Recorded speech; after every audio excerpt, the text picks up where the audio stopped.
Islamic Brotherhood Television.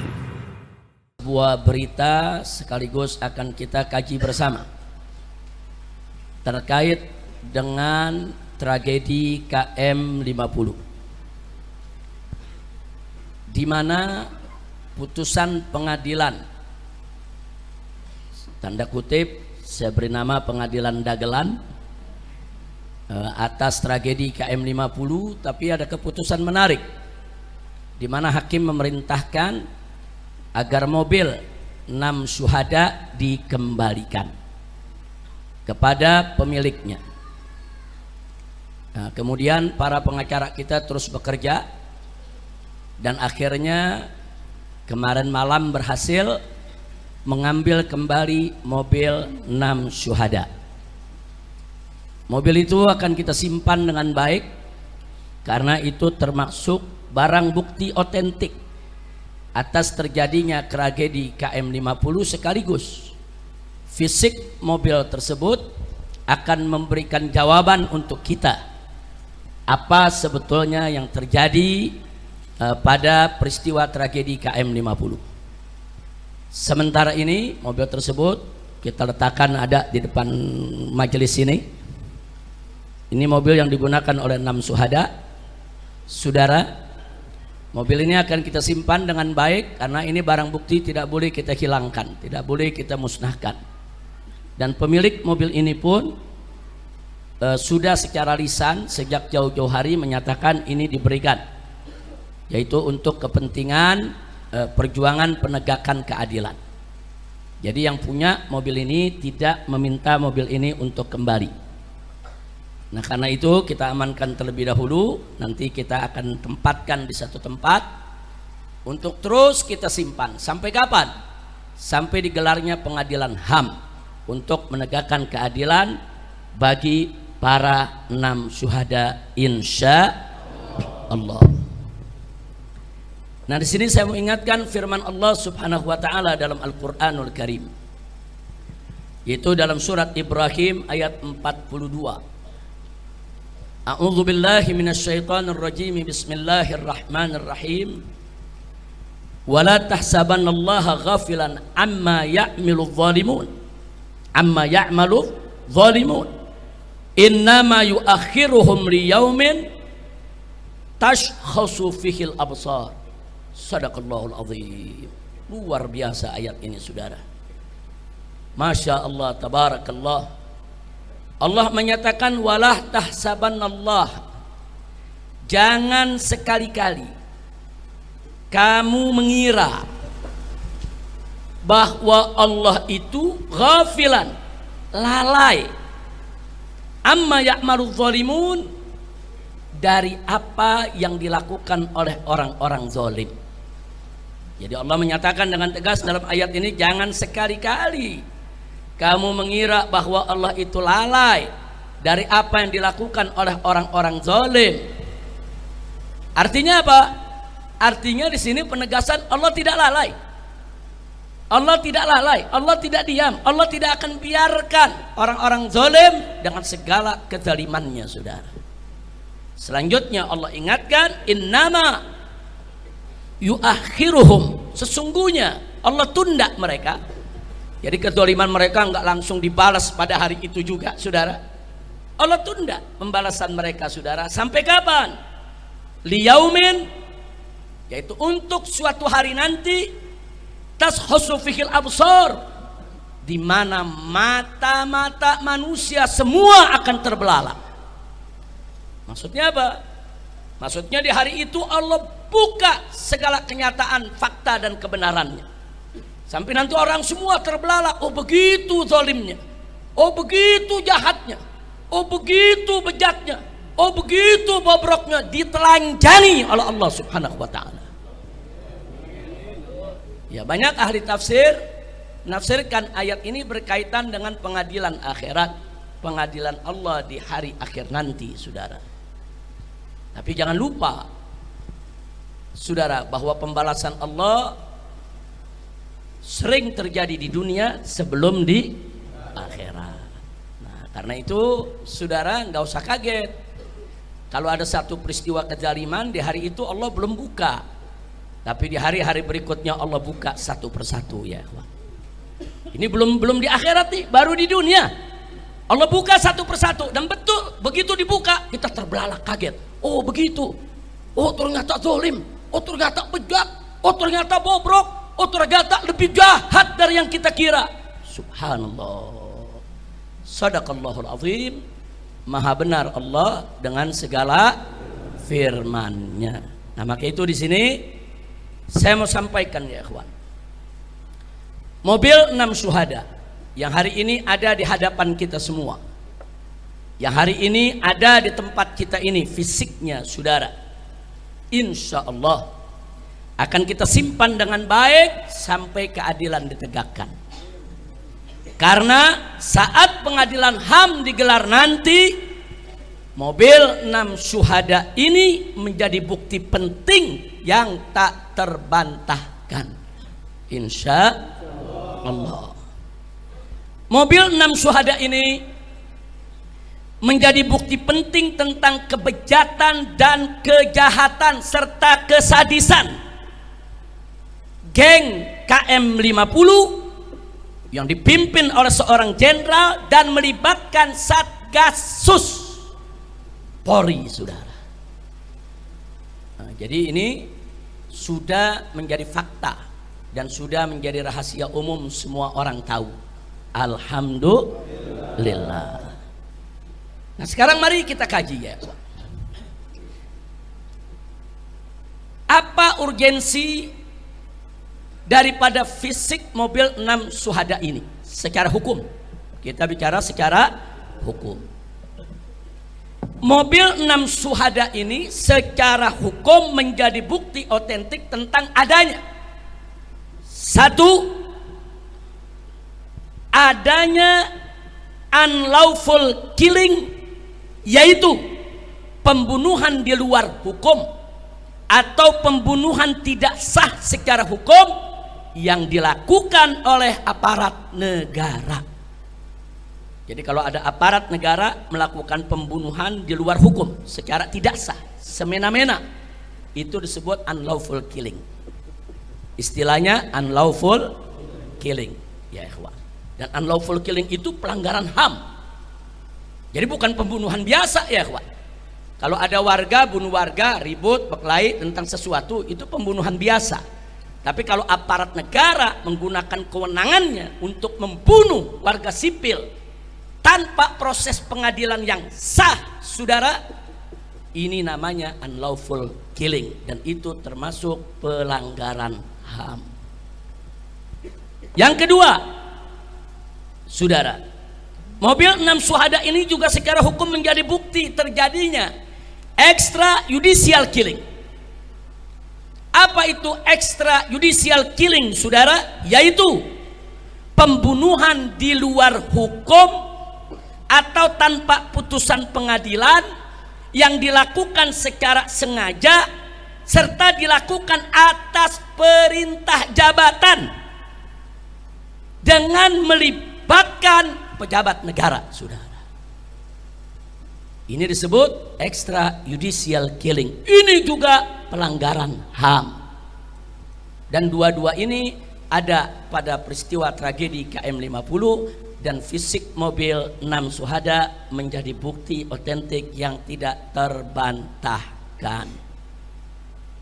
Yang ketiga, saudara, fisik mobil 6 syuhada ini juga menjadi bukti buat kita semua akan adanya obstruction of justice. Apa itu obstruction of justice? Obstruction of justice yaitu segala bentuk intervensi atau menghalangi sebuah proses hukum. Jadi kalau ada pejabat negara justru menggunakan wewenangnya untuk menghalang-halangi proses hukum, saudara, untuk melakukan intervensi, saudara, untuk menutup kebenaran, merekayasa kejadian, itu namanya obstruction of justice dan ini juga pelanggaran HAM. Seperti apa? Kalau dalam KM50 obstruction of justice, saudara, contohnya seperti pembongkaran lokasi TKP. Dalam suatu peristiwa pembunuhan, saudara, nggak boleh TKP dihilangkan, nggak boleh TKP itu dimusnahkan, saudara. Dengan diratakannya TKP, di sana ada terjadi, saudara, pejabat negara yang menggunakan wewenang untuk menghilangkan barang bukti, termasuk penghilangan CCTV. Itu juga termasuk obstruction of justice. Jadi kalau ada pejabat negara dengan sengaja menghilangkan, melenyapkan, menyembunyikan, menghapus CCTV yang menjadi bukti atas terjadinya suatu kejahatan, itu adalah obstruction of justice, dan itu juga pelanggaran HAM. Seperti apa lagi? Seperti pemaksaan warga yang ketika itu hadir ikut merekam kejadian apa yang terjadi di KM 50, saudara.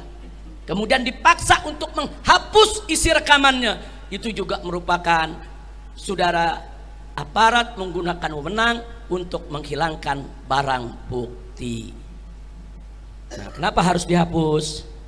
Karena rekaman warga itu dan CCTV itu menjadi bukti bahwa 6 laskar FPI, 6 pengawal kami saat di KM 50 6-nya masih hidup. Bukan sudah mati, saudara. Nah, jadi bukti ini semua dihapus. Jangan sampai ada bukti kalau di KM 50 semua masih hidup, seolah-olah 6-6-nya mati dalam tembak menembak dengan petugas. Ini namanya membuat skenario untuk merekayasa kasus, saudara. Tapi gagal. Kenapa? Ternyata banyak warga memberikan kesaksian, saudara, dan itu direkam oleh Tempo, dibuat film bagaimana warga memberikan kesaksian bahwa 6 laskar FPI masih hidup. Hanya yang 2 terluka, digotong, sedangkan yang 4 masih sehat, segar, bugar. Nah, jadi mereka berusaha untuk menghilangkan bukti, ternyata Allah jaga, buktinya masih ada, ya. Nah, jadi sekali lagi, upaya menghilangkan bukti semacam ini termasuk obstruction of justice. Baik, sekarang kita lanjutkan yang keempat. Yang keempat adalah abuse of power. Apa itu abuse of power? Yaitu penyalahgunaan wewenang oleh aparat atau pejabat negara, mulai dari pengintaian dan penguntitan serta penyergapan tanpa izin pengadilan, sampai tindakan pembunuhan dan penghilangan barang bukti. Ini semua, saudara, mulai dari kita katakan unlawful killing, extrajudicial killing, obstruction of justice, ini semua merupakan bentuk daripada abuse of power, penyalahgunaan wewenang. Karena mereka menjadi pejabat negara, saudara, disumpah untuk apa? Untuk melindungi negara, melindungi rakyat, saudara, bukan untuk menculik, membunuh atau membantai mereka, saudara. Ini namanya abuse of power. Nah, sekarang yang kelima, perlu kita ketahui bahwa keempat pelanggaran tadi, baik itu yang pertama unlawful killing, maupun itu yang kedua extrajudicial killing, maupun yang ketiga obstruction of justice, maupun yang keempat abuse of power, saudara, maka ini semua merupakan pelanggaran HAM. Dan bukan sembarang pelanggaran HAM, pelanggaran HAM berat. Kenapa berat? Karena tadi ada 4 norma yang dilanggar yang telah menyebabkan 6 warga sipil tidak bersalah kehilangan nyawa. Diperlakukan secara keji, biadab, melanggar hukum, sehingga mereka harus diseret ke pengadilan HAM seluruh geng KM 50 yang terlibat di dalam pembantaian KM 50. Nggak boleh dibawa ke pengadilan biasa, saudara. Makanya kami akan berjuang kepala jadi kaki, kaki jadi kepala. Peristiwa tersebut harus dibawa ke pengadilan HAM. Tidak berhasil di rezim ini akan berganti, insya Allah. Mudah-mudahan kita dapat rezim yang baik, rezim yang akan menegakkan hukum, rezim yang akan memberikan keadilan kepada rakyat. Amin ya rabbal alamin. Tidak dapat kita keadilan di dalam negeri, jangan putus asa. masih bisa kita angkat ke forum-forum luar negeri, saudara. Tidak juga bisa diangkat ke luar negeri. Jangan putus asa. Sampai jumpa di pengadilan akhirat. Allah tidak lalai. Allah tidak lalai. Jadi jelas tadi Allah firmankan apa dalam Al-Quranul Karim? Tegas Allah nyatakan, wala tahsabannallaha ghafilan amma ya'malu zalimun. Jangan kamu kira Allah lalai dari apa-apa yang dilakukan oleh orang-orang zalim. Enggak ya kawan, Allah enggak lalai. Allah enggak lalai. Tapi bagaimana cara Allah membuka mereka sungguh indah. Allah buka satu persatu tanpa kita kira ya kawan. Allah buka satu persatu tanpa kita duga. Bahkan Allah buka satu persatu yang kita sendiri nggak pernah tahu kalau yang bersangkutan pernah terlibat, saudara. Subhanallah. Allah buka dengan satu peristiwa pelanggaran HAM yang lain, yaitu peristiwa Satgasus, saudara, yang mana terjadi yang kita kenal dengan kasus Sambo, saudara. Allah buka semua. Allah buka satu persatu. Siapa yang bisa buka itu kalau bukan Allah ya kawan? Alhamdulillah. Itu bukti kalau Allah tidak diam. Allah tidak lalai. Allah tidak akan biarkan orang-orang zalim itu, saudara, tertawa riang dengan kezalimannya. Nah, jadi kita tunggu saja. Sebentar lagi insya Allah dengan kekuatan doa Anda semua, Allah akan buka habis-habisan itu di dunia sebelum di akhirat. Tentu di akhirat siksa yang Allah siapkan jauh lebih pedih lagi, saudara. Amin ya rabbal alamin. Nah sekarang baik, yang berikutnya yang ingin saya garis bawahi, ada skenario palsu dan gagal terkait KM50. Skenario palsu dan gagal. Skenario yang mana? Yang disampaikan dalam siaran pers KM50 di Polda Metro Jaya, saudara, yaitu pada siang hari kejadian di pagi hari, siang hari ada siaran pers, saudara. Di sana dikatakan bahwa semua mobil berisi 10 laskar FPI setelah pepet-pepetan di jalan turun dari mobil lalu serang petugas dengan aneka senjata tajam dan aneka senjata api, sehingga petugas terpaksa bela diri dengan menembak mati 6 laskar FPI, sedang yang 4 melarikan diri. Ini versi polisi. Ini kata polisi. Kapan bicara begitu? Ya di siaran pers, kan di YouTube tersebar ya. Silakan aja kita setel lagi, kita buka. Bukan fitnah, bukan hoax, bukan berita bohong, bukan. Silakan, ada semua, saudara.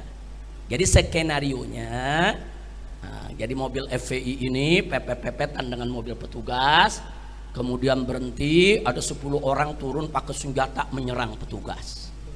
Nah, karena petugas mau diserang, maka petugas kan boleh bela diri. Maka petugas langsung keluarkan senjata, menembak mati 6 laskar dan yang 4 melarikan diri. Kata polisi. Kira-kira jelas ya? Nah, ternyata siaran pers tersebut, saudara, bohong. Sebar hoax, sebar fitnah. Kenapa? Satu, sebab bahwa mobil 6 syuhada yang ada depan kita saat ini, saudara, berisi hanya 6 orang laskar, bukan 10 orang laskar. Jadi hanya berisi supir dengan 1 orang di sampingnya, duduk 2 laskar di tengah, dan duduk 2 laskar lagi di belakang. Jadi dari sini saja sudah kelihatan bohongnya. Nah, dari mana kami tahu isi daripada mobil tersebut? Karena sebelum kami berangkat, Panglima Laskar memeriksa semua mobil. Di mobil pertama siapa isinya, di mobil kedua siapa isinya, di mobil ketiga siapa isinya. Bahkan bukan hanya memeriksa penumpang, memeriksa posisi. Siapa supirnya, di samping supir siapa. Siapa yang duduk di tengah 2 orang, dan siapa yang duduk 2 orang di belakang. Nah, jadi artinya apa? Artinya sebelum kami berangkat, kami sudah punya peta, kami sudah punya data. Itu mobil siapa saja yang ngisi dan seterusnya. Jadi tidak ada yang diisi sampai 10 orang. Bohong. Nah, baik, yang kedua, bahwa 6 syuhada tidak bawa senjata tajam, apalagi senjata api. Adapun aneka senjata tajam dan senjata api yang dipamerkan saat siaran pers KM50 di Polda Metro Jaya hanya berdasarkan kesaksian tunggal sepihak dari polisi, itu pun tanpa uji balistik senjata api, saudara. Senjata api itu mestinya kalau manusia tuh ada forensiknya, saudara. Senjata api juga ada namanya uji balistik. Apalagi kalau senjata api itu asli, terdaftar, nanti ketemu siapa pemiliknya. Nah, jadi tanpa dilakukan, tahu-tahu sudah disebut ini semua punya Laskar FPI. Siapa saksinya? Nah, jadi kalau polisinya cerdas, andai kata benar FPI itu bawa senjata Laskar, kalau mereka cerdas, begitu mereka sergap, mereka bunuh, mereka rekam dulu. Rekam mobilnya, buka pintunya, lihat ada barang apa di dalam. Nah, itu orang baru percaya. Nah, bukan tahu-tahu saudara barang itu sudah ada begitu saja. Oh, itu gampang. Orang mudah mencerna, ya ikhwan. Berapa banyak habis bunuh orang, taruh pisaunya di tangan orang yang dibunuh, selesai. Itu banyak terjadi di mana-mana. Jadi kesaksian ini hanya sepihak. Ditambah lagi apa, saudara, yang perlu kita ketahui? Ditambah lagi yang perlu kita ketahui, saudara, antara pistol yang ditampilkan dalam siaran pers dengan peluru beda. Ini kan lucu, saudara.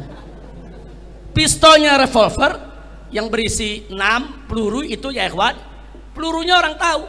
Tapi peluru yang ditampilkan itu peluru senapan sergap semua.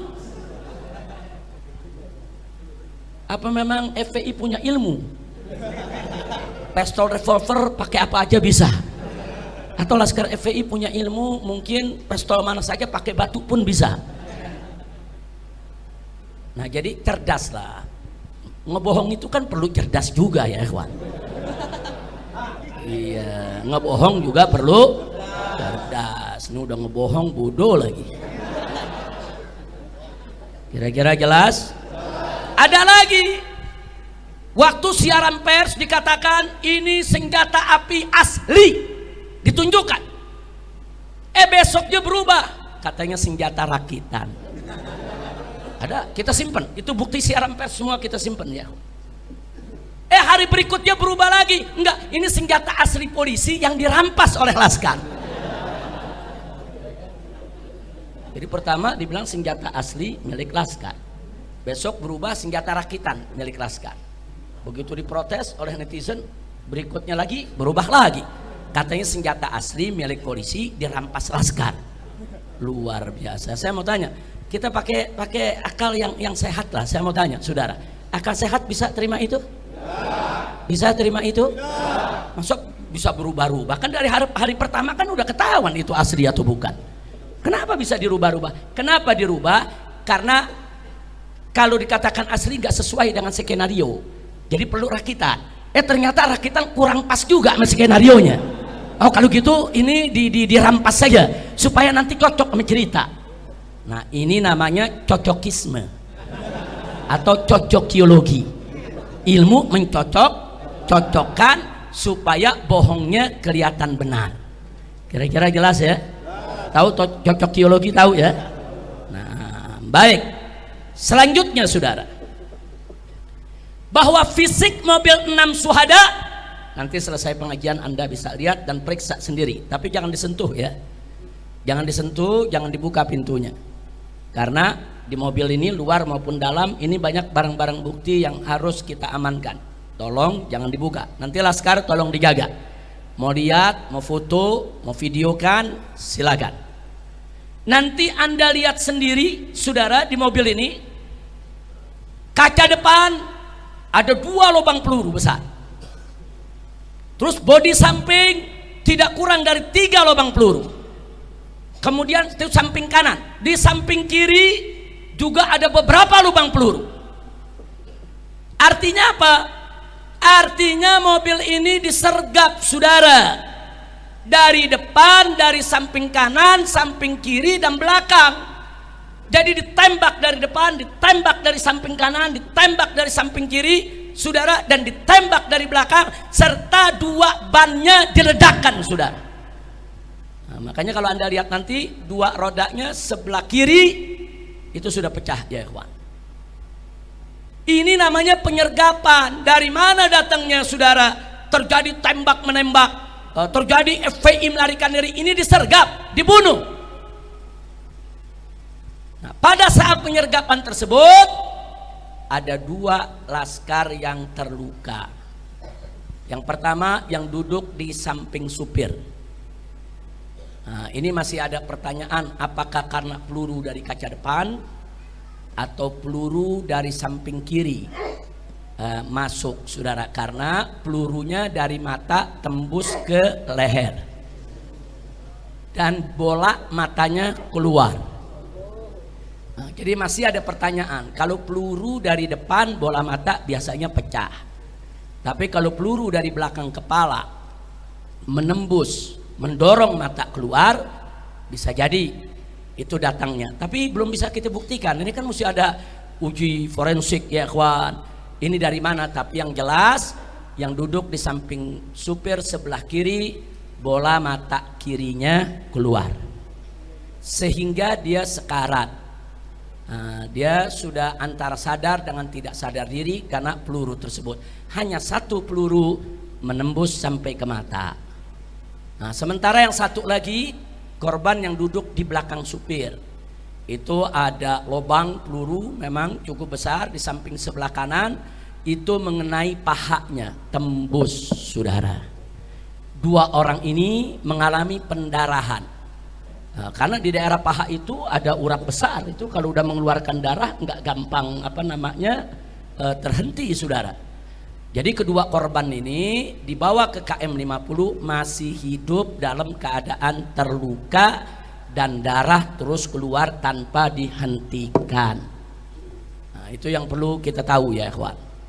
Nah, jadi artinya ini sergapan. Jangan bilang nanti laskar yang nyerang. Laskar tidak nyerang, saudara. Baik, kita lanjutkan, saudara. Bahwa warga KM 50 menyaksikan sendiri bahwasanya 6 syuhada saat dibawa ke KM 50 semuanya masih hidup dengan kondisi yang 2 terluka dan yang 4 sehat, segar, bugar. Jadi yang 4 diturunkan dari mobil, disuruh tiarap di aspal. Yang 1, saudara, yang sekarat duduk di samping supir itu tidak diturunkan dulu. Begitu juga yang kena pahanya itu tidak diturunkan dulu. Hanya 4 dulu yang diturunkan. Nah, mereka sedang apa? Menunggu datangnya mobil Land Cruiser hitam sebagai komandan mereka. Jadi mereka menunggu beberapa waktu. Ada yang bilang 15 menit, ada yang bilang 20 menit, ada yang bilang 30 menit. Artinya 2 orang yang luka di mobil selama waktu tersebut terus mengeluarkan darah tanpa dihentikan. Mestinya SOP polisi itu kalau habis tembak seseorang sudah dilumpuhkan harus dibawa ke rumah sakit, bukan dibiarkan darahnya mengalir sampai meninggal dunia. Itu SOP, ya Pak. Ini artinya sekian waktu dibiarkan di mobil, sampai Land Cruiser hitam itu datang, turun, kemudian kumpul. Kata warga, mereka berselaman begini seperti kayak orang lagi bertanding voli itu. Nah, kemudian mereka bersorak seolah-olah mereka senang sudah menang, ya ikhwan. Nah, dari situ si komandan memberikan arahan, baru yang di mobil 2 digotong dipindahkan ke mobil lain. Dan yang 4 juga dimasukkan ke mobil yang lain, saudara. Artinya garis bawahi, 6-6-nya masih hidup saat ada di KM 50, saudara. Baik, kita lanjutkan, saudara. Nah, Jadi jangan bilang Laskar melakukan perlawanan, ada tembak menembak, sampai ada yang mati 6 orang, 4 lari. Bohong. Baik, saya lanjutkan saudara. Bahwa skenario siaran pers KM 50 yang digelar di Polda Metro Jaya berbeda dengan skenario rekonstruksi. Ternyata begitu direkonstruksi nggak sesuai dengan isi siaran pers. Dan berbeda juga dengan skenario sidang. Waktu sidang dagelan lain lagi ceritanya, saudara. Polisi yang dijadikan saksi. Nah, di mana menurut sidang, saudara, menurut polisi pelaku katanya di sidang, saudara, bahwa 2 laskar FPI yang terluka meninggal saat dilarikan rumah sakit akibat kehabisan darah. Itu katanya. Katanya. Kemudian sedang 4 laskar FPI lainnya mati ditembak oleh petugas karena melakukan perlawanan di dalam mobil petugas. Sehingga terpaksa 4-empatnya ditembak mati. Ini menarik ini skenario nih. Dari skenario saudara yang disampaikan tadi dalam siaran pers sampai skenario terakhir. Nah, mari kita kaji masing-masing skenario. Yang pertama saya sebut skenario aneh. Nah, anehnya di mana? Mari kita lihat saudara. 2 laskar terluka. Yang satu tertembak di mata. Sedang yang satunya lagi tertembak di paha. Ini yang 2 nih, yang meninggal dunia.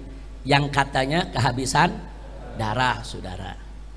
Tapi anehnya saat kita memeriksa jenazahnya, kan jenazahnya dibawa ke Petamburan, kan jenazahnya dimandikan di sini, saudara. Ternyata 2 yang luka tadi, yang matanya keluar dengan yang pahanya tertembak mengeluarkan banyak darah, ternyata juga mengalami luka tembak yang sama. 2 tembakan lagi, 1 tembakan dekat jantung dan 1 tembakan di paru-paru, saudara. Dari mana ini peluru? Katanya mati kehabisan darah.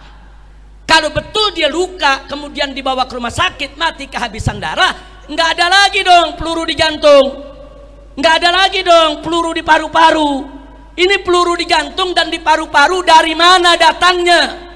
Datangnya setelah KM 50. Berarti ada apa? Berarti dia masih hidup, dihabisi. Kira-kira jelas gak? Kalau nggak ada luka lagi, mungkin benar kehabisan darah. Kalau tidak ada luka yang lain, bisa jadi dia kehabisan darah, dia meninggal. Tapi meninggal kehabisan darah pun bukan berarti polisi benar, enggak dong. SOP-nya masa orang lagi luka berdarah dibiarkan. Andai kata pun kehabisan darah tetap salah. Nah, ini ternyata bukan karena kehabisan darah. Seluruh syuhada yang 6 semuanya punya luka tembak di jantung dan punya luka tembak di paru, ya kawan. Semuanya 6-6-nya. Dan luka itu hampir mirip, berdekatan. Semuanya tuh dekat jantung, ya kawan. Semua. Dan semuanya ada di paru, ya kawan. Berdekatan. Kok bisa sama? Nah, jadi sekali lagi di sini jadi aneh kalau dibilang 2 laskar itu mati karena kehabisan darah. Enggak sekalian bilang 2 laskar itu mati karena kehilangan nyawa. Kan ngebohongnya lebih enak. Ngebohong tapi benar gitu. Ngebohong tapi benar, ya 2 laskar itu kami umumkan meninggal karena nyawanya dicabut oleh malaikat. Sekalian aja bikin laporan begitu. Kan kita mencari penyebab kenapa meninggal dunia. Oh, karena darahnya keluar. Betul. Kenapa darahnya keluar? Karena ada luka tembak. Betul. Kalau biasanya kalau tahanan atau tangkapan ditembak keluar darah langsung dibiarkan atau dibawa ke rumah sakit? Bawa ke rumah sakit dong. Kenapa dibiarkan sampai meninggal kehabisan darah? Itu satu. Kedua, kalau memang benar kehabisan darah, kenapa ada tambahan luka di jantung dan di paru? Dari mana itu tembakan datangnya? Nah, kira-kira jelas tidak? Jelas ya? Baik. Kemudian yang kedua, saudara, 2 laskar terluka tidak langsung dibawa ke rumah sakit, tapi dibawa dulu ke KM 50. Beberapa waktu menunggu kedatangan mobil Land Cruiser hitam yang berisi komandan yang akan beri arahan 5 laskar tersebut, 6 laskar tersebut harus diapakan. Jadi ada arahan, ada perintah, ada petunjuk. Makanya tadi kita katakan, saudara, di sana ada unlawful killing, ada extrajudicial killing, saudara, di sana ada obstruction of justice, dan di sana ada abuse of power. Nah, jadi ada yang ditunggu komandan beri arahan. Nah, ini kan berarti atas nama jabatan, saudara. Makanya tadi kita katakan ini pelanggaran HAM berat. Baik, yang ketiga, saudara, pembunuhan 2 laskar ini oleh Komnas HAM diabaikan.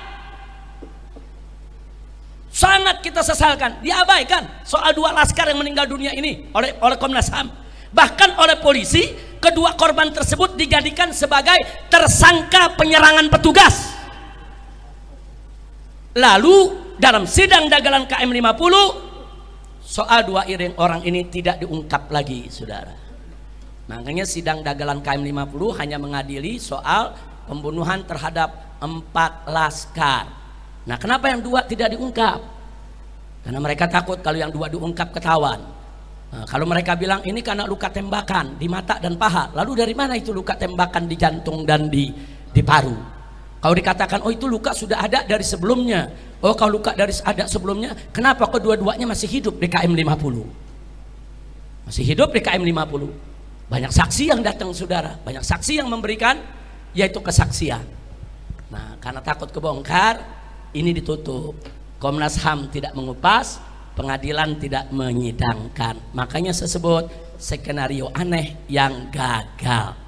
Alhamdulillah. Baik, sekarang yang kedua. Ini skenario aneh yang kedua, saudara. Kata polisi. Kata siapa? Polisi. 4 laskar yang hidup di KM 50 itu dimasukkan ke dalam mobil petugas, didudukkan di kursi paling belakang tanpa diborgol. Di tengah jalan 4 laskar ini menyerang petugas yang ada di depannya, ya, yang mengawal, yang menjaga, sehingga polisi yang ada duduk di depan itu panik, terpaksa bela diri, 4-empatnya ditembak mati, dan 4-empatnya lukanya hampir sama. Saking jagonya ini petugas, 4-empatnya ditembak di jantung, 4-empatnya ditembak di paru. Nah, ini Jenggo juga kalah, saudara. 4 orang bergumul, saudara, dengan polisi yang ada di tengah, bergumul begitu ya, ikhwan. 4-4 bisa mati dengan luka tembak yang sama. Masuk di akal? Masuk di akal? Wah, polisinya nggak luka, lecet enggak? Luar biasa, ngebohongnya kurang cerdas, ngebohongnya kurang cerdas, ngebohongnya agak bodoh dikit, kayaknya bukan dikit, banyak bodohnya. Kira-kira jelas ya? Nah sekarang mari kita kuliti ya kawan, soal pernyataan ini, saudara. 1, bahwa SOP kepolisian, saudara, itu semua orang tahu, saudara. Setiap ada tangkapan atau ada tahanan yang dibawa oleh mobil petugas, saudara, 1 harus diborgol atau diikat tangannya, saudara. Nggak boleh nggak diborgol, itu menyalahi SOP. Yang kedua, saudara, duduknya di kursi tengah dan diapit oleh petugas.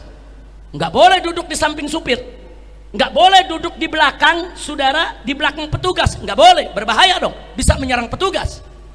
Kalaupun ada yang duduk di belakang petugas 1, di kiri kanannya harus ada petugas, saudara. Ini bisa-bisanya 4-empatnya nggak diborgol, 4-empatnya duduk di belakang, saudara, petugas. Masuk di akal? Jadi dari segi SOP nggak benar. Saya buktikan. Saya beberapa kali dibawa dari rutan Mabes Polri. 2 kali karena saya sakit, saya dibawa ke rumah sakit. Keluarga saya nggak boleh semobil dengan saya. Nggak boleh. Saya dibawa dengan mobil, saudara, sejenis Innova, saudara. Saya duduk di kursi tengah dan di tengah-tengah. Yang bawa mobil polisi, yang duduk di samping supir juga polisi, semua bawa senjata, saudara. Kemudian yang duduk di samping kanan saya polisi, di kiri saya polisi, Dan yang duduk paling belakang sekali juga 2 orang polisi. Ini saya sakit, bukan habis perang sama polisi, bukan, sakit. Dikawalnya begitu, saudara. Dikawalnya seperti itu tuh, sakit. Nah sekarang bayangkan ada 4 laskar yang katanya habis tembak menembak dengan polisi. Habis tembak menembak, ribut saudara, sampai jatuh 2 korban. Kemudian polisi letakkan dia di mobil kursi belakang, gak diborgol. Ada yang percaya? Ada yang percaya? Saya tanya, kalau habis tembak-tembakan berarti bahaya gitu. Kalau habis tembak-tembakan berarti itu laskar kategorinya bahaya tidak? Harus tidak diborgol. Apa boleh dilepas di kursi paling belakang? Nggak boleh, saudara. Kenapa ini nggak diungkap? Ini mestinya, saudara, jangan ungkap, nggak ada alasan. Ini SOP, saudara. Kalau mereka katakan, oh kami kekurangan mobil, kami kekurangan petugas, panggil petugas lain, datang bawa borgol, datang bawa mobil tahanan, saudara. SOP. Yang sakit bawa ke rumah sakit, yang luka bawa ke rumah sakit untuk diobati. 4 sehat, segar, bugar, harus diborgol dan harus, saudara, dimasukkan ke mobil, tidak boleh duduk paling belakang. Kenapa nggak dilakukan? Jadi dari sini kelihatan bohong. Jadi kalau yang tadi bohong, yang ini super bohong, saudara. Super bohong. Nah kemudian, saudara, coba bayangkan, laskar habis tembak-tembakan, ditaruh di kursi belakang, 4 tidak diborgol. Kemudian langsung menyerang petugas yang ada di depannya. Kira-kira petugas akan luka ya? Tapi ya petugas nggak luka. Kira-kira ada yang dicekek gitu? Enggak, petugas nggak ada luka. Petugasnya saking jagonya, lebih jago dari jenggo, langsung keluarkan pistol, tembak dada masing-masing, dar, mati. Tambah lagi parunya, dar. Ini yang lo tembak patung apa laskar? Nggak, kira-kira jelas gak? Saya mau ajak berpikir normal, pakai akal sehat. Masuk di akal, saudara? Masuk di akal? Nggak masuk di akal, jangan bohong lah. Baik, andai kata benar, saudara, laskar itu nyerang, laskar ditembak, saudara, andai kata benar. Lalu dari mana luka bakar? Apa di mobil dibakar juga untuk bela diri? Ada luka bakar kok. Di pengadilan Habib Bahar, fakta persidangan, salah satu ahli forensik mengatakan, saudara, sesuai dengan foto yang diabadikan daripada luka-luka 6 jenazah, mereka mengatakan ini luka bakar, bukan memar. Ini bukan biru karena mayat, bukan. Ada mayat yang membiru, ada, saudara. Tapi luka membiru dengan luka memar dengan luka bakar itu beda. Ini luka bakar. Itu luka bakar datangnya dari mana? Apa habis ditembak 4-4-nya mati terus di mobil dibakar begitu? Nah, jadi kita mau tahu, ini semua mesti dijelaskan. Kira-kira jelas tidak? Paham tidak? Yakin? Baik. Nah, jadi di sini, saudara, dan gak sampai di situ, saudara, dalam pergumulan di dalam sebuah mobil yang luar biasa itu, saudara, saya mau tanya, kira-kira supir panik gak? Panik. Kira-kira kalau supir panik itu mobil bisa goyang gak tuh? Ada yang berantem 4 orang. Nyerbu petugas, mobil goyang nggak? Nah ini berdasarkan saksi dari orang yang mengikuti mobil tersebut, nggak ada itu mobil goyang, nggak ada tanda-tanda, nggak kedengeran itu suara tembakan dari mobil itu, saudara. Karena ada petugas sipil yang memberikan kesaksian yang memang mengikuti mobil tersebut, saudara. Nah jadi ini mesti dibuktikan, jangan ngebohong, jangan. Karena itu kepada Kapolri yang saat ini sedang getol-getolnya membersihkan Polri dari petugas-petugas oknum-oknum yang bejat, kami minta supaya KM50 ini segera diusut kembali. Sudahlah, Bapak Kapolri tidak usah melindungi game KM50. Jangan, Pak. Nanti Bapak nggak terlibat jadi terlibat. Hati-hati, Pak. Lebih baik ini segera diselesaikan demi kebaikan Polri sendiri. Jangan oknum-oknum Polri yang bejat, yang suka membunuh, menyiksa, merekayasa kasus dibiarkan, jangan, Pak. Ini berbahaya. Nanti masyarakat makin lama makin nggak percaya kepada polisi. Betul? Maka itu saya mendukung pernyataan Kapolri di depan Komisi 3 DPR RI. Kalau ada novum baru, kami akan buka kembali kasus KM50. Nah sekarang novum barunya sangat banyak Pak. Salah satunya adalah tolong dicarikan di mana CCTV KM50. Karena yang menyitanya adalah orang Bapak, yang menyitanya adalah petugas, yang menyitanya adalah polisi. Udah gitu di dalam sidang Sambo, jaksa menyebutkan bahwa orang yang menyita CCTV kasus Sambo adalah orang yang sama yang menyita CCTV di KM50. Nah, kami minta kepada Bapak Kapolri, pernyataan keterangan dari jaksa penuntut umum Sambo itu dijadikan sebagai masukan, sebagai modal. Digali terus, periksa itu semua geng KM50, cari itu CCTV-nya ada di mana. Karena sisi tersebut akan mengungkap bahwa Laskar masih hidup di KM50, akan mengungkap bahwa mobil polisi yang hadir di KM50 tidak ada satupun yang rusak ataupun tergores, nggak ada. Justru yang rusak di KM50 mobil 6 Suhada, nggak ada mobil polisi yang rusak saudara. Karena kalau ada tembak menembak, tubruk-tubrukan mobil saudara, mobil polisi rusak juga dong. Nggak ada saudara. CCTV itu kunci. Tolong dicari Pak, tolong dicari, selidiki Pak. CCTV itu di mana? Agar kami ini tidak suudzon kepada semua polisi. Karena masih banyak polisi yang baik Pak, masih banyak jenderal yang baik Pak. Jangan sampai kami curiga kepada semua polisi. Cari itu CCTV KM50, buka di depan publik, depan masyarakat. Di sana akan kelihatan siapa itu isi daripada mobil Land Cruiser hitam, siapa itu komandan yang memberikan arahan, dan itu menjadi bukti bahwa 6 Laskar masih hidup. Dan CCTV itu nggak sampai di situ. Saat Laskar keluar dari pintu tol Kerawang Timur, itu terekam CCTV. Saat Laskar ditembaki depan hotel Novotel, saudara, itu juga ada CCTV di hotel tersebut. Itu juga tolong CCTV-nya diamankan. Begitu juga saat mobil dipaksa masuk kembali ke pintu tol Kerawang Barat, di situ juga ada CCTV. Bagaimana kondisi mobil saat masuk? Apakah bannya sudah pecah atau belum? Apakah sudah terluka atau belum? Sehingga jelas di mana tembakan itu terjadi. Dan sepanjang tol semua ada CCTV-nya. Dan di CCTV itu terlihat siapa saja petugas saudara yang hadir di KM50. CCTV itu nggak boleh dihilangkan. Maka itu kita minta tolong Pak Sigit, tolong Pak Kapolri, dengan hati yang tulus, dengan kecintaan kami sebagai rakyat kepada institusi kepolisian. Karena nggak mungkin kita hidup tanpa polisi, nggak mungkin saudara. Berbahaya sekali Indonesia hidup tanpa polisi, tapi hidup dengan polisi bejat lebih berbahaya saudara. Maka itu kita minta kepada Bapak Kapolri, kami dukung Bapak, kami dukung kepolisian. Yuk kita bersihkan Polri dari seluruh oknum-oknum yang bejat, dari seluruh oknum-oknum yang zalim.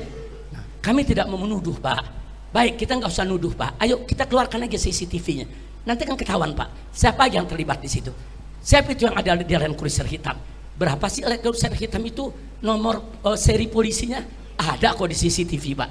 Ada, semua mobil kelihatan Pak. Apa betul ada mobil petugas yang diserang sama Laskar, katanya dihancurkan dengan pedang saudara, kemudian dia punya bodinya disabet-sabet dengan parang? Apa betul? Nanti di CCTV kelihatan Pak, mobil yang mana itu yang disabet oleh Laskar. Kenapa CCTV tersebut harus disembunyikan? Nah jadi kalau kita mau bicara novum baru, itulah adalah novum baru. Dan saudara, sekali lagi pernyataan jaksa bahwa saudara, tim yang urus CCTV Sambo adalah tim yang sama yang mengurus CCTV KM50. Saya tidak bikin hoax, saya tidak bikin bohong. Saya menyampaikan apa yang disampaikan oleh jaksa dalam forum resmi persidangan Sambo, dalam dakwaan resmi yang disampaikan di depan pengadilan negeri saudara. Nah kira-kira jelas tidak? Paham semua? Nah baik, akhirnya setelah kita uraikan itu semua saudara, jadi tadi sekali lagi ulangi, Jadi saya katakan kenapa itu super bohong soal 4 laskar itu bergumul di dalam mobil. Satu, bahwa itu tidak sesuai dengan SOP polisi, nggak sesuai. Jadi kalau ikuti SOP mestinya diborgol, ditaruhnya di tengah, diapit oleh polisi. Saya ngalami kok. Saya berapa kali saudara dibawa dengan mobil tahanan, mobil polisi. Waktu saya dipindah dari Polda Metro Jaya ke Rutan Mabes Polri. Nah, saya dibawa saudara oleh Brimob, oleh Densus saudara. Saya harus duduk di tengah, kanan kiri saya lengkap dengan senjata. Di depan saya lengkap dengan senjata, di belakang saya lengkap dengan senjata, saudara. Ini saya yang dikeluarkan yang tidak ada kejadian tembak menembak, apalagi laskar yang katanya ada tembak menembak. Berarti tahanan berbahaya dong. Kalau tahanan berbahaya ya borgol dong. Nah, bukan hanya diborgol, letakkan di tengah, diapit dong. Kalau nanti dia membunuh orang bagaimana? Kalau di tengah jalan lari bagaimana? Nah, jadi saya bandingkan dengan diri saya sendiri. Saya sendiri juga diperlakukan diapit kok. Enggak boleh. Saya waktu dibawa dari Rutan Salemba ke ke Lapas Cipinang dikawal begitu saudara. Waktu saya dibawa ke rumah sakit dikawal. Waktu saya mau dilepas dibawa dulu ke Bapas dikawal seperti itu kok. Itu SOP-nya. Nah, walaupun mereka Habib, maaf ini Habib ya, keluarga Habib nggak boleh duduk di sini. Ini semua petugas, Habib duduk di tengah ya. Walaupun mereka sopan, mereka minta maaf Habib ya. Ini SOP-nya. Oh ya Pak, silakan Pak. Silakan. Kalau saya mau diborgol, saya mau duduk di tengah nggak apa-apa. Silakan Anda jalankan SOP Anda. Waktu saya dipindah dari Rutan Polda Metro berangkat ke Rutan Mabes Polri, tangan saya diikat kok. Padahal yang awal puluhan saudara, yang awal puluhan tetap diikat saudara, karena itu SOP. Saya ikuti, ayo SOP. Walaupun koruptor banyak yang nggak diborgol. Ya tapi SOP saya ikutin, koruptor nggak mengikutin, saya nggak mau ikutin koruptor. Kira-kira jelas gak? Jadi ini yang perlu diselesaikan. Nah kemudian yang berikutnya yang kedua, bahwa 4 laskar FPI yang dibunuh punya luka tembak yang hampir sama, yaitu dekat jantung dan paru. Mana mungkin jika terjadi pergumulan antara 4 laskar FPI dengan petugas dalam mobil petugas, lalu luka tembak ke-4 laskar tersebut kok bisa hampir sama? Hampir sama, ada luka tembak di dekat jantung sama di paru, semua 6 jenazah sama saudara. Nah kemudian yang ketiga, bahwa di sebagian tubuh 6 laskar FPI ada luka memar dan luka bakar. Apa luka itu juga dilakukan terpaksa oleh petugas untuk bela diri di dalam mobil? Apa betul luka-luka itu menunjukkan ada penyiksaan? Luka tadi merupakan indikasi ada penyiksaan saudara. Nah kita mau tahu saudara, nah, mereka nih disiksanya kapan? Sebelum melawan, saat melawan, atau disiksanya setelah jadi mayat? Nah, mesti dijelasin dong. Nah, jadi jangan ada kebohongan. Mudah-mudahan kita doakan agar Kapolri kita tidak melindungi oknum bejat di Polri. Kita doakan agar Mabes Polri tidak lagi memberikan perlindungan kepada geng KM50. Kita minta supaya KM50 diungkit kembali, diusut kembali. Dan kita minta kepada Bapak Kapolri untuk membentuk tim khusus mencari CCTV KM50, karena itu merupakan kotak Pandora saudara. Begitu itu dibuka, semua jelas. Apa betul laskar melawan? Apa betul laskar bawa senjata? Apa betul laskar menyerang mobil aparat? Atau sebaliknya, semua akan terungkap begitu CCTV tersebut dibuka. Dan Komnas HAM sendiri dalam laporannya menyatakan bahwa CCTV KM50 disita oleh polisi dan tidak diberikan ke Komnas HAM saudara. Nah sementara jaksa di pengadilan Sambo juga mengatakan tim yang menyita daripada CCTV KM50 sama dengan tim yang menyita CCTV kasus Sambo. Artinya apa? Benang merahnya jelas, petunjuknya jelas, indikasinya jelas. Ya tinggal Bapak Kapolri membentuk tim untuk mengusut sampai tuntas melalui CCTV tersebut. Insya Allah kalau ini dilakukan oleh kepolisian, kepercayaan masyarakat terhadap polisi akan bangkit kembali. Betul? Betul? Saya mau tanya, kalau polisinya baik, menegakkan hukum, bertanggung jawab, dukung tidak? Dukung tidak? Dukung Polri tidak? Takbir. Tapi kalau Polrinya melindungi oknum-oknum bejat yang terlibat narkoba, yang terlibat judi, yang terlibat pembunuhan, penyiksaan, saya mau tanya, suka atau tidak? Suka atau tidak? Senang atau benci? Percaya atau tidak dengan Polri? Takbir. Nah, ini yang saya mau sampaikan pada pertemuan kita hari ini, saudara. Saya mohon maaf kalau waktunya cukup banyak saya ambil pada kesempatan ini. Akhirnya sebagai penutup, saya ingatkan lagi, Allah tidak lalai. Allah tidak lalai. Satu persatu personil aparat kepolisian yang terlibat KM50 terungkap lewat kasus Sambo. Ternyata banyak anggota Satgas Sambo terlibat dalam tragedi KM50. Nah, di antaranya yang terlibat, yang kemarin baru dipecat dari kepolisian, yaitu yang bernama Hendra, saudara. Irjen Hendra, ya dia sudah naik jadi Irjen. Hendra, saudara, dia ikut siaran pers KM50 di Polda Metro Jaya. Nah, ternyata saudara dia terlibat dalam kasus Sambo, dan dia terlibat juga, saudara, yaitu pada saat siaran pers KM50. Nah, saat ini sudah dipecat dari kepolisian. Alhamdulillah. Mudah-mudahan kasusnya tetap berjalan di persidangan agar mendapatkan hukum yang setimpal. Amin. Amin ya rabbal alamin. Nah, karena itu harapan kita semua, semoga KM50 segera dibuka kembali melalui novum baru agar CCTV KM50 ditemukan. Selama CCTV KM50 tidak dibuka kepada publik, selama itu pula masyarakat tidak akan pernah percaya kepada institusi kepolisian. Betul? Betul? Betul? Dan ingat, kasus ini tidak selesai sampai di sini. Jangan lupa, rezim itu bisa berganti. Hari ini berkuasa, besok bisa lemah. Pada saat rezim ini berganti dengan pemimpin yang baik, yang jujur, yang amanat, yang mau menegakkan hukum, maka semua akan lebih, yaitu akan lebih banyak lagi yang bisa dibuktikan akan kebobrokan kebejatan para pelaku. Nah, sebelum saat itu datang, lebih baik saat ini kita selesaikan secara bersama-sama. Nah, jadi mana yang betul-betul kesalahannya berat, hukum yang berat. Mana kesalahan-kesalahan yang kecil, hukum sesuai dengan kesalahannya. Kita selesaikan secara baik-baik, tanpa saling serang, tanpa saling hujat, tanpa saling menjelekkan. Sekali lagi saya katakan di sini ya ikhwan, kita sekalipun kita nggak percaya dengan polisi, tapi kita butuh polisi. Nggak mungkin negara tanpa polisi, nggak mungkin, saudara. Berbahaya sekali negara tanpa polisi. Tapi kalau oknum polisi yang bejat dibiarkan, ya lebih berbahaya. Mereka bisa berbuat jahat dengan seragam, mereka bisa berbuat jahat atas nama hukum. Itu lebih membahayakan masyarakat ketimbang nggak ada polisi. Nggak ada polisi bahaya, ada polisi jahat lebih berbahaya. Nah, maka itu kita menginginkan Polri kita bagus, Polri kita baik, Polri kita dicintai masyarakat, Polri kita ini profesional, Polri kita ini bersih, amanat, jujur, insya Allah. Nah, itu yang bisa saya sampaikan.